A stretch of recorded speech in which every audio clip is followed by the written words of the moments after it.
The twin suns of Zerathia shone brightly over the alien city of Vorin, reflecting off the crystalline towers and casting long, sharp shadows across the ground. The city was alive with activity, yet a quiet tension hummed through the air. Today, Queen Lyra, the ruler of Zerathia, was returning from a rare mission to a distant planet, Earth. Lyra, tall and regal, with silver hair that shimmered like starlight, moved through the bustling streets in her sleek, elegant suit. Citizens bowed respectfully, though some whispered rumors behind her back. Many could not understand why their queen would meet a human, a simple species considered primitive by Zerathian standards.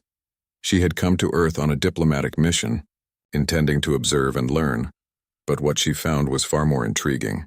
Humans were fragile, yes, but among them, she had discovered one who seemed different, one who did not rely on brute strength or advanced machines to solve problems but relied on thought, creativity, and courage. His name was Ethan Carter, an engineer from a small town on Earth. He lived a modest life, fixing machines and inventing small tools to make life easier. To Lyra, he was unremarkable in appearance, plain brown hair, average height, a gentle expression. But in his mind, she saw a spark. He faced challenges with calm logic, adapted quickly to unexpected problems, and never hesitated to help others, even when danger threatened. The first time she truly noticed him was when a massive experimental generator in his city began to fail. Sparks flew, alarms blared, and people screamed. While the scientist panicked, Ethan carefully assessed the situation. With only a few tools and his ingenuity, he redirected the power flow, stabilized the machine, and prevented an explosion that could have destroyed an entire city block. Lyra had observed from her hidden vantage, fascinated. Humans were unpredictable, but Ethan's quick thinking impressed her deeply. Over the following weeks, she returned in secret, meeting him in various places. At first, Ethan thought she was a government official investigating his work. He never imagined she was a queen from another planet. Lyra revealed her identity slowly, testing his reactions. Many humans would have been terrified, but Ethan listened calmly, asked questions, and treated her as an equal rather than a being of awe-inspiring power. Their conversations were long and thoughtful. They spoke of science, philosophy, and the beauty of the universe. Lyra admired his empathy, the way he considered the impact of his actions on others. Ethan admired her wisdom and her curiosity about human culture, her willingness to learn and to listen without judgment. It was during one quiet evening, under Earth's orange sunset, that Lyra made a decision. She turned to Ethan and spoke in a voice that was both gentle and firm. "Ethan, I have learned much from my time here. You have qualities that are rare even among my people. I wish to ask you to marry me." Ethan blinked, unsure if he heard correctly. "Marry you?" he asked, his voice tinged with surprise. "You're a queen from another planet. I'm just a man who fixes machines. I'm not worthy of—" "You are worthy," Lyra interrupted softly but decisively. "True strength is not measured by your species, wealth, or weapons. It is measured by courage, intelligence, and heart. You possess all three in abundance." Ethan could not believe it. For a moment, he thought it was a dream. He stammered, I don't know what to say. This is unbelievable." "I do not ask for words, only your trust," Lyra replied with a calm smile. "Come with me to Zerathia. Learn my world, and if your heart wishes, we will be together." The human world felt small and fragile compared to Lyra's planet. But something inside Ethan, a mixture of curiosity, courage, and trust, pushed him forward. He agreed. The journey to Zerathia was like nothing Ethan had ever imagined. The spaceship alone was a marvel, a living machine that adjusted its environment according to the passenger's comfort. Lyra guided him gently, explaining how life worked on her planet, how people thought, and how technology was intertwined with culture. When they finally arrived, the city of Vorin looked like a dream. Towers reached the clouds, their surfaces smooth and reflective. Hovering vehicles zipped past in organized patterns. Robots attended to citizens' needs, but everywhere, there was a sense of elegance, control, and discipline. Ethan's arrival caused a stir. The citizens whispered about the human who had captured their queen's heart. Many were skeptical, some were openly critical. Among the council members, there was outright disbelief. "This is absurd," one counselor hissed, his voice sharp. "A human among us. He will not survive our customs, let alone the responsibilities of being with the Queen. Lyra ignored their protests, holding Ethan's hand as they walked through the palace gardens. He will not just survive, she said. He will teach us something we have forgotten: humility, creativity, and courage beyond technology. Ethan tried to adapt. He struggled at first: language nuances, alien dining customs, even walking on the subtly gravitated floors of the palace. Council members would often watch him, waiting for him to fail. But Ethan, though human and simple, observed and learned quickly. He did not seek to impress with displays of power. Instead, he used thought, careful observation, and gentle problem-solving. One evening, the council gathered to demonstrate a new defense system, a series of energy shields designed to protect the palace. The demonstration failed spectacularly. Energy arcs struck in wrong directions, lights flickered, and a minor explosion occurred, sending smoke through the hall. The council murmured in panic. Lyra's eyes were calm as always, but concern flickered across some faces. Ethan stepped forward. "May I try?" he asked. The council laughed. "Try, you? You're a human. You cannot possibly." Lyra's voice cut sharply through the laughter. "Allow him." With steady hands, Ethan examined the system. He adjusted the sequence, using logic that was simple but elegant, combining human understanding of cause and effect with Zarathian technology. Within minutes, the shields worked perfectly, pulsing with controlled energy. The council fell silent, eyes wide with disbelief. Even Lyra allowed herself a small, proud smile. "See?" she whispered to the watching advisors. Strength comes in many forms. Word of Ethan's accomplishment spread quickly. Citizens whispered about the human who tamed alien technology. The council began to reconsider their prejudice. Yet not all accepted him. King Vorath, a powerful rival of Lyra, watched the news with a mixture of anger and curiosity. A human, he thought? A human leading the Queen's favor? Impossible. But if true, it could be dangerous. Ethan, unaware of the growing tension, continued learning and adapting. He studied Zarathian science, improved small devices, and gained the trust of some soldiers and engineers. He was still a human, fragile, physically weaker than the aliens, but he demonstrated a strength the Zarathians rarely valued: ingenuity, intuition, and courage. Lyra noticed this every day. In moments of quiet, she would observe Ethan helping the workers, speaking kindly to the young engineers, or patiently explaining Earth methods to skeptical Zarathians. She felt a deep sense of pride. This human, so simple by alien standards, had shown her something invaluable: the power of a mind that refuses to give up, a heart that remains pure, and courage that shines brightest when others doubt. Their bond grew quietly, firmly. Citizens began to see the change. Not just in the palace, but in the city. Humans, even in small numbers, were admired for their creativity and determination. Ethan was not just a husband in waiting. He was a symbol. A reminder that true strength cannot always be measured in muscle, weapons, or advanced machines. And yet, the shadows of doubt and jealousy lingered.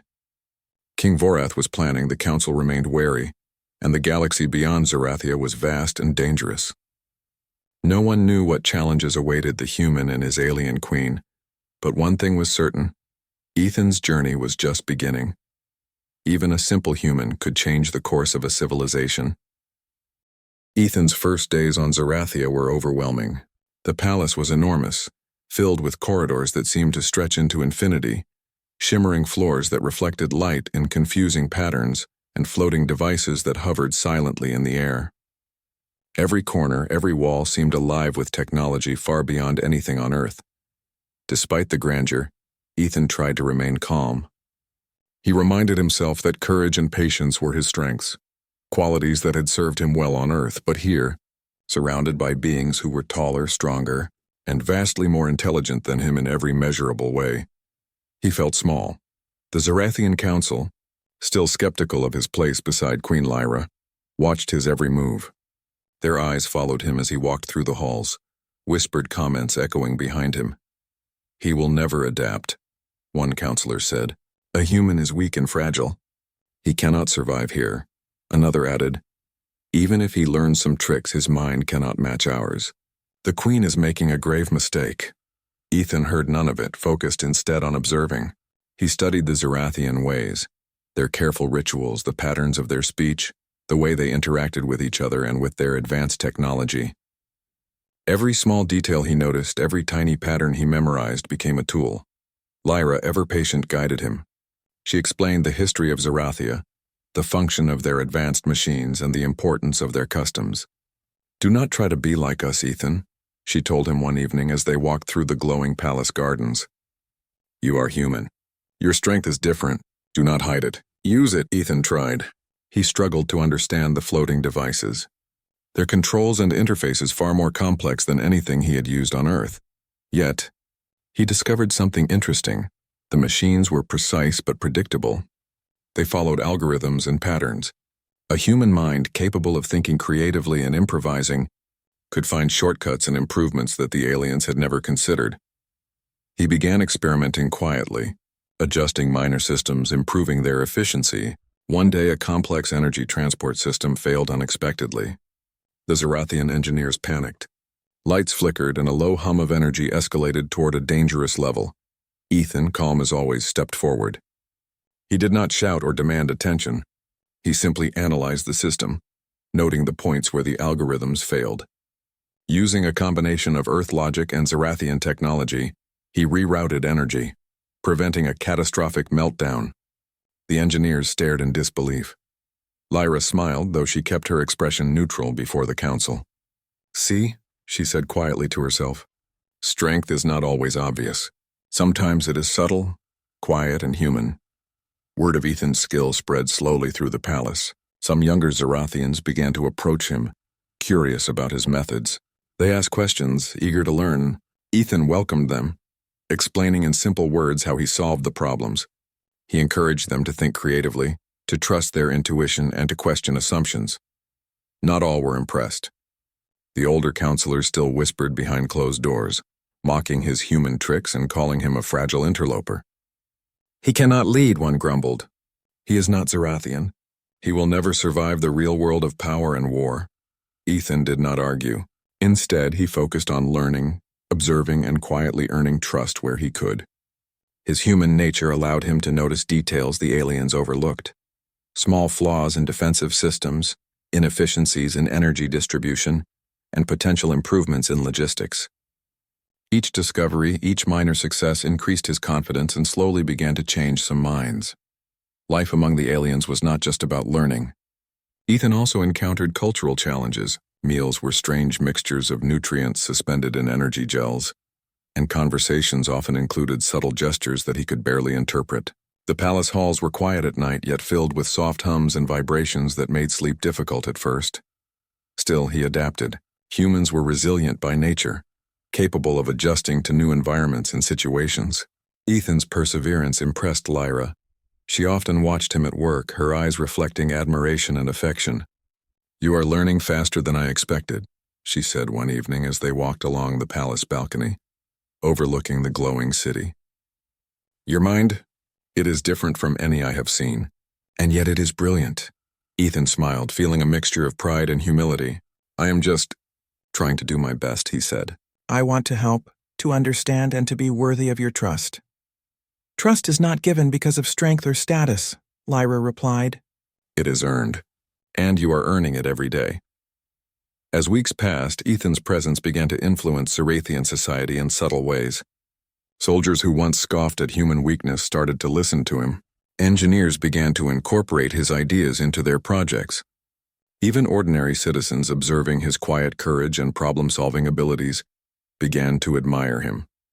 Meanwhile, far from the palace, King Vorath watched closely. Vorath, a powerful and ambitious leader, ruled a rival alien faction. News of a human beside the queen spread quickly through the galaxy, and Vorath's pride and anger grew. "A human," Vorath snarled, pacing in his war chamber. "A fragile, weak human is influencing Lyra's rule? Impossible. I will not allow this to continue. If he is truly as clever as they claim, then he must be tested. On the battlefield." Vorath began mobilizing his forces, planning strikes on border colonies to weaken Lyra's influence. He underestimated Ethan, seeing him only as a curiosity, a human who would crumble under alien challenges. Little did he know that Ethan's mind, calm under pressure and capable of innovative thinking, was already observing weaknesses in Zarathian defenses and learning strategies that could one day shock even the greatest warlords. Back at the palace, Ethan continued to learn the subtleties of Zarathian life. He practiced martial arts not for strength but for strategy and reflex. He trained with advanced simulators, mastering not only the technology but the thinking behind it. He asked questions, always eager to understand why things worked the way they did, rather than blindly following orders. His humility, patience, and persistence gradually won over many of the younger nobles. They began to see that being human did not make him weak. It made him adaptable, clever, and unpredictable. He could observe, analyze, and act in ways the aliens rarely considered. One evening, while reviewing the palace security systems, Ethan noticed a subtle flaw in the perimeter defenses, an overlooked blind spot that even experienced soldiers missed. He carefully noted it and brought it to Lyra. "This could be dangerous," he said quietly. "If someone knew this weakness, they could get inside the palace undetected." Lyra examined his findings and nodded. "You see what others do not," she said. "Your human mind is not inferior, it is different, and that difference may save us one day." Ethan felt a mixture of pride and responsibility. He was still a human in a world of powerful aliens, yet he was beginning to understand that his perspective, his simple, earthborn logic, was not just valuable. It was unique. As months passed, Ethan's reputation grew. He was still called the human by many, but the tone had shifted from mockery to respect. Soldiers now sought his advice. Engineers invited him to assist in projects. Even some counselors, while reluctant to admit it, began to acknowledge his talents quietly. Lyra, observing all of this, felt a deep sense of satisfaction.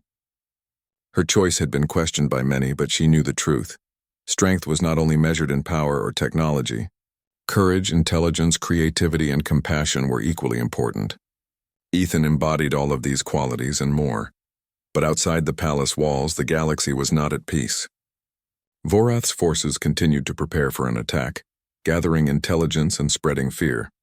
He believed the human was a minor nuisance, but he did not yet understand that Ethan's true strength lay not in his muscles or weapons, but in his mind, his courage, and his ability to inspire others. And so, life among aliens continued, with Ethan quietly learning, observing, and growing stronger in ways the Zarathians had not expected. He was still a human, fragile, simple, and new to this world, but already, his influence was undeniable. Little did anyone know. The events unfolding in the shadows, the lessons Ethan was learning, and the respect he was quietly earning would soon collide with the ambitions of a rival king, leading to a battle that would shock the galaxy and reveal the true power of a human. Ethan had survived the alien world so far, not through brute force or alien technology, but through courage, creativity, and a mind that refused to be limited. And that mind, as he was about to discover, could change the fate of entire civilizations. The skies over Zarathia darkened as King Vorath's forces approached. The alien clouds shimmered with the energy of warships and advanced weaponry, their engines humming like a low, constant roar. The border colonies had been evacuated, but the threat remained. Soldiers lined the front lines, their armor reflecting the glowing light of the setting suns. Queen Lyra stood tall among her warriors, her eyes scanning the horizon. Beside her, Ethan adjusted the equipment and gave last-minute instructions to the troops. Though he appeared calm, his mind worked rapidly, calculating possibilities, strategies, and contingencies. "Remember," he said to the soldiers, "Vorath expects us to fight predictably. We will not. Watch, listen, and act. Use your minds as well as your weapons. That is our advantage." The soldiers, once skeptical of the human, now looked at him with respect. His strategies had saved colonies, improved defenses, and inspired confidence. Today, they would test his methods in the heat of battle. The first wave of Vorath's forces descended with brutal precision. Their ships unleashed energy blasts, striking the outer defenses. Alien infantry poured down from transport crafts, their weapons charged and ready. For a moment, the Zarathian soldiers felt panic, but Ethan was ready. He had anticipated these attacks and positioned squads in unexpected places, hidden behind terrain, inside abandoned structures, and near energy conduits. He had trained the soldiers to adapt, to think, and to improvise. At his signal, the Zarathians executed a coordinated response. Mines exploded under Vorath's advancing units. Hidden energy turrets activated from unexpected angles. Squads moved silently, striking at critical points while avoiding the main firepower. The battlefield, once predictable, became chaotic for Vorath's forces. Vorath's eyes widened in disbelief as reports came in. "Impossible," he shouted. "They should be disorganized. How can a single human command such precision?" Ethan moved along the lines, calm and composed, his energy blade slung at his side. He was not physically imposing, but his presence commanded attention. He gave instructions, adjusted tactics on the fly, and encouraged soldiers to think independently. His human intuition, combined with Zorathian technology, created a dynamic and unpredictable defense. He noticed a group of Vorath's elite soldiers advancing toward the command center. Instead of confronting them directly, he led a small squad along a hidden route, outflanking the enemy. Within moments, the elite unit was surrounded and forced to retreat. "Your strategies, they are beyond anything we expected," Lyra said, observing from a vantage point. "Even our most experienced generals would not have seen this." Ethan shook his head. "I am only using what is obvious to a human mind. Sometimes the simplest ideas are the most effective when no one expects them." As the battle escalated, Vorath himself arrived on the front lines. Towering and fearsome, he wielded devastating energy weapons, confident that his strength would overwhelm the defenders. But Ethan had anticipated his moves. He had studied Vorath's previous attacks, predicting his timing, patterns, and preferences. The two forces clashed with intensity, but Vorath soon realized that Ethan was not just a human on the sidelines. The human led counterattacks, anticipated ambushes, and outmaneuvered the enemy with uncanny precision. Vorath's fury grew. "How can a human think like this?" he bellowed. "This is impossible." Ethan, seeing a critical opening, directed a squad to target Vorath's supply lines. Without them, Vorath's forces would lose coordination and morale. It was risky, but Ethan's calculations were precise. Within minutes, the supply units were neutralized, leaving Vorath's army disoriented. In the thick of battle, Ethan demonstrated another human advantage: adaptability. When Vorath tried a surprise aerial strike, Ethan's quick thinking led squads to draw enemy fire while hiding key assets. They turned Vorath's strength against him, using his momentum and aggression as weaknesses.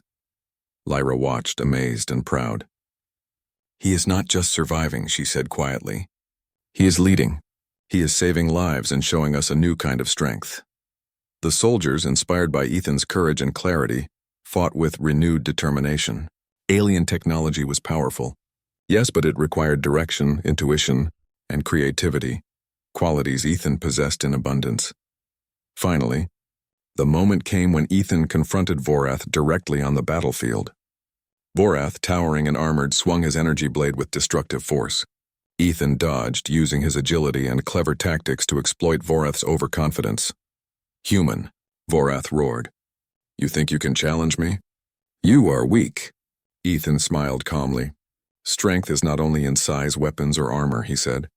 "It is in courage, in thought, and in the will to protect others. Today, you will see true strength." He led Vorath into a trap, a narrow canyon Ethan had chosen carefully for its tactical advantages. Mines, energy turrets, and well-positioned squads created a deadly labyrinth. Vorath, for all his power, found himself unable to maneuver effectively. The alien king was shocked. Every move he made had been anticipated. Every tactic had a counter. The human, so small, so seemingly fragile, was outsmarting him. Vorath's fury turned to disbelief as he was forced to retreat, his army in disarray. For the first time in his life, he witnessed a human leading alien forces with brilliance, courage, and clarity of mind. The battlefield fell silent as the dust settled. Zorathian soldiers cheered, their morale soaring. Ethan, though exhausted, walked among them, ensuring the wounded were attended to and the defenses secured. He had not only survived the battle, but he had led a victory that none of the alien generals could have imagined. Lyra approached him, her expression a mixture of pride and relief. "You have done what no one believed possible," she said softly. "You have shown them, and me, the true power of a human." Ethan shook his head. "I only did what was necessary. The real credit belongs to the soldiers and everyone who trusted me. Without them, we could not have won." Lyra smiled. And yet it is your mind, courage, and heart that change the course of this battle. Never forget that. Humans may seem fragile, but your strength is remarkable. Vorath retreated to his forces, nursing his wounds and his pride. He realized that underestimating humans had been his gravest mistake. One human, a simple engineer from another world, had outsmarted him, turned his army's strengths into weaknesses, and saved an entire civilization from his ambition. The victory was celebrated across Zarathia. Citizens cheered, soldiers honored Ethan, and even the council members who had doubted him now acknowledged his brilliance. Humanity, though considered weak by alien standards, had proven its worth. Ethan stood beside Lyra on the palace balcony, watching the skies turn from battle smoke to calm night. The stars shimmered above, and for a moment the universe felt peaceful. Yet Ethan knew this was only the beginning. Vorath would return and other threats would rise, but for now he had shown that even a simple human could change the fate of entire civilizations. That was a lesson that the galaxy would not soon forget. The twin suns of Zarathia cast a warm glow across the palace, but beneath the surface tension ran like a river of molten metal. Reports of King Vorath's movements had grown more frequent and alarming. Border colonies were being attacked, communications were disrupted, and the Queen's advisors whispered nervously in dimly lit council chambers. Lyra stood at the top of the palace balcony, her silver hair flowing in the alien wind, eyes fixed on the horizon. Beside her, Ethan observed the alien city below, noting the efficiency and coordination of its defenses. Though Zarathia had technology beyond Earth's imagination, Ethan's mind noticed patterns, predictable routes, energy flows, and possible vulnerabilities that others overlooked. "Ethan," Lyra said softly, "I trust you see what I do. The council is worried, but I sense something different in you, something they do not yet understand." Ethan nodded, thoughtful. "Yes, Lyra. The borders are strong, but the patrol patterns are predictable. Vorath's scouts are clever, they might exploit these patterns. We need to rethink strategy, not just rely on technology." Lyra smiled faintly. "That is why I trust you. Humans think differently, and that difference may save us." The council met that day, and the tension in the room was palpable. Elder counselors, their skin shimmering with alien energy, argued heatedly about how to respond to Vorath's attacks. "We must strike first," one declared. "A show of force will intimidate him and protect the colonies." "No," another countered. "We should fortify and wait. Vorath is reckless. Let him make the first mistake." Ethan listened quietly. When the room finally paused, he spoke. "May I?" The room fell silent. Every counselor's gaze turned toward the human, some with disbelief, others with curiosity. "You say our technology is superior?" Ethan began. "And it is. But we rely on patterns and routines. Vorath knows these patterns. If we attack predictably or defend predictably, we give him an advantage. Instead, we must use unpredictability, misdirection, and adaptation. We must blend our strengths with human flexibility, using our technology, yes, but in ways Vorath cannot anticipate." A murmur ran through the council. Some frowned, unconvinced. A few younger members leaned forward, intrigued. Lyra's eyes shone with pride. "Go on," she urged. Ethan continued. "We can train specialized squads in new strategies. Small teams can exploit terrain, use stealth, and strike at unexpected points. We must teach soldiers to think creatively, not just follow orders. If we do this, Vorath will find that Zarathia is not predictable, and our people will gain confidence in ways that brute force alone cannot achieve." The council fell silent again. Slowly some heads nodded. Not all were convinced, but Lyra's support made it impossible to dismiss him outright. In the following weeks, Ethan worked tirelessly. He studied Vorath's previous campaigns, mapped out potential attack routes, and trained small units in adaptive strategies. He emphasized improvisation, teamwork, and observation. Soldiers initially skeptical of the human soon found his methods effective. During drills, Ethan demonstrated how a small team could outmaneuver larger forces by anticipating enemy movements. Using cover and exploiting weaknesses in energy shields, the soldiers practiced tirelessly, gradually improving under his guidance. Lyra observed, often participating in discussions. "Remember," she said to the trainees one day, "strength is not only in weapons or technology, it is in your mind, your courage, and your ability to adapt. Trust Ethan. He sees things differently, and that difference is our advantage. Even the younger counselors began to adopt some of Ethan's ideas. While the elders grumbled and doubted, the palace began to hum with a new energy, a sense that humans and aliens together could create something neither alone could achieve. Meanwhile, King Vorath grew impatient. Reports of human influence in Zarathia irritated him more than he would admit. He had underestimated Ethan, seeing him only as a curiosity, but now intelligence suggested that the human was actively training soldiers and improving defenses. Lyra's human is no ordinary creature, Vorath muttered, pacing the floor of his war chamber. He thinks differently, he adapts. But he is only one human. We will see how clever he is when faced with real war. Vorath mobilized his forces, sending scouts to test the borders and gather information. He planned to strike strategically, targeting colonies where defenses seemed weakest. What he did not realize was that Ethan had already anticipated many of these moves, analyzing patterns and preparing countermeasures. Ethan worked late into the night, often in the glow of the palace's energy lights. He refined strategies, adjusting positions, teaching soldiers to read Vorath's tactics, and combining alien technology with human ingenuity. Every trap, every hidden passage, every subtle diversion was calculated not by brute force, but by understanding the enemy's expectations and then defying them. During one late-night session, a young soldier asked nervously, "Sir, how can a human think of these strategies? Aren't aliens supposed to be smarter?" Ethan smiled gently. Intelligence comes in many forms. You have to remember, prediction is important, but adaptation is key. You can learn patterns, but if you can think in ways others do not expect, you gain an advantage. That is what humans do best, and that is what I will teach you. The soldier nodded slowly, beginning to understand. Many of the troops started to see Ethan not as a weak human, but as a teacher, a strategist, and a leader in his own right. Lyra and Ethan also spent quiet moments together, discussing tactics and sharing thoughts about leadership. "You inspire them," Lyra said one evening, looking out at the city below. "You have something I have never seen before, an ability to see not what is, but what could be." Ethan shook his head. "I am still learning. The real test will come on the battlefield. If I fail, all our efforts will be wasted. I just hope I can be useful, that I can make a difference." "You already have," Lyra said softly. "Even if the battle is long, you have shown our people that strength is not just in technology, size, or power. Courage, ingenuity, and heart matter too." As the days passed, tensions at the borders grew. Vorath's forces launched small raids, testing Zarathia's defenses. Each time, Ethan's strategies minimized damage and increased the confidence of the soldiers. He taught them how to anticipate ambushes, how to defend with unpredictability, and how to exploit environmental advantages. The soldiers, once skeptical of the human, began to trust him completely. Even the older counselors, though reluctant to admit it, started to notice that the human's ideas were effective. Zarathia was no longer just a society of advanced technology. It was becoming adaptive, creative, and unpredictable.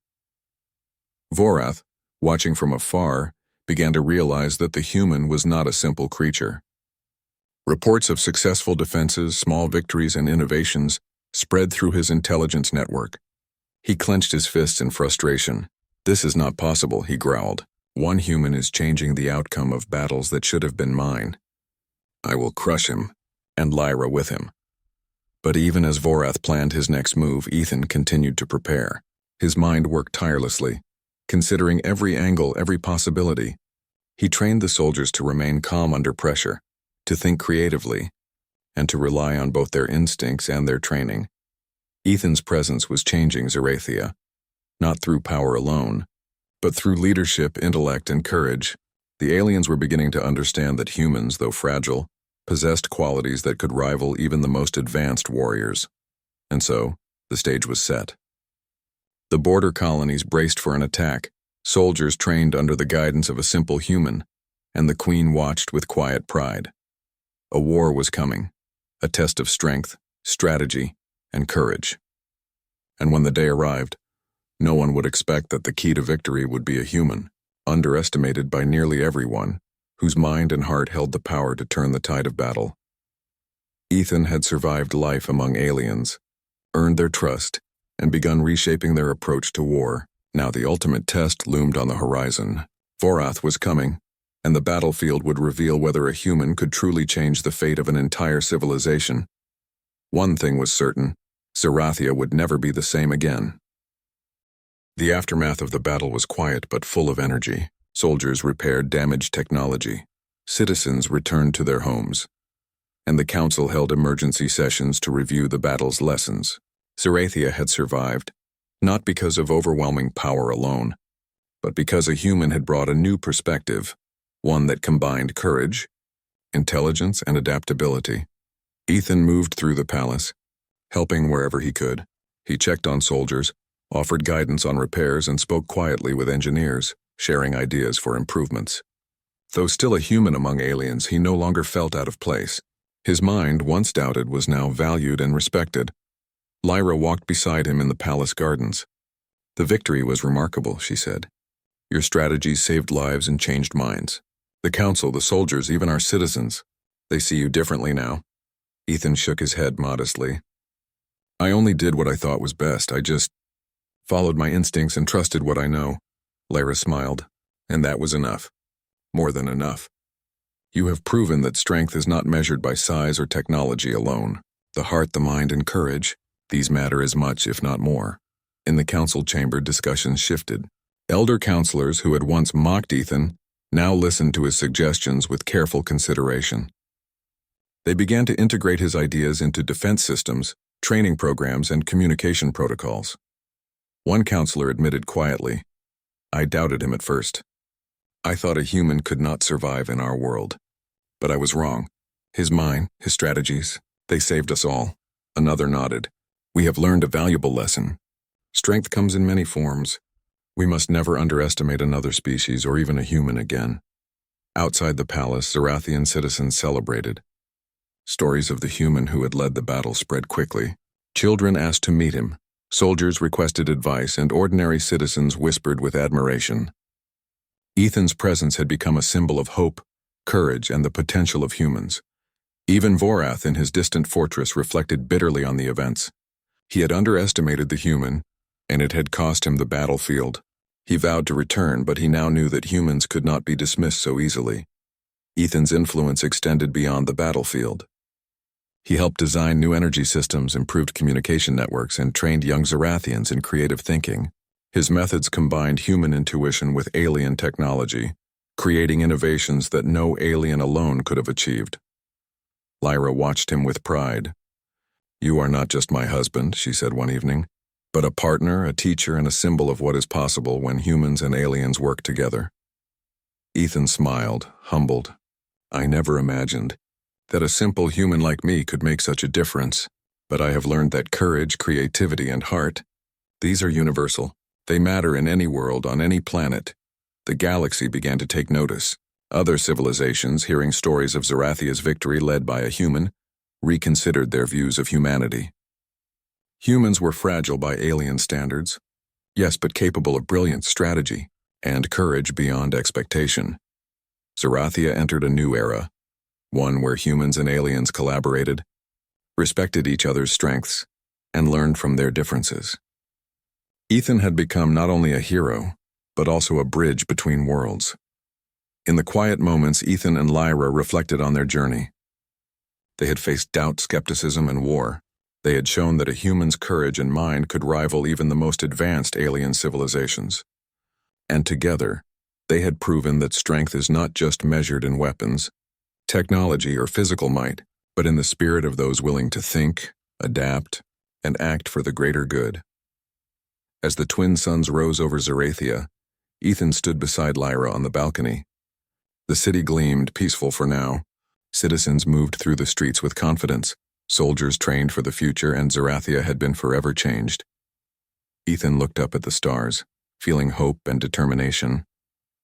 The universe was vast and full of challenges, but he knew that humans, though simple in appearance, could face them with courage, creativity, and heart.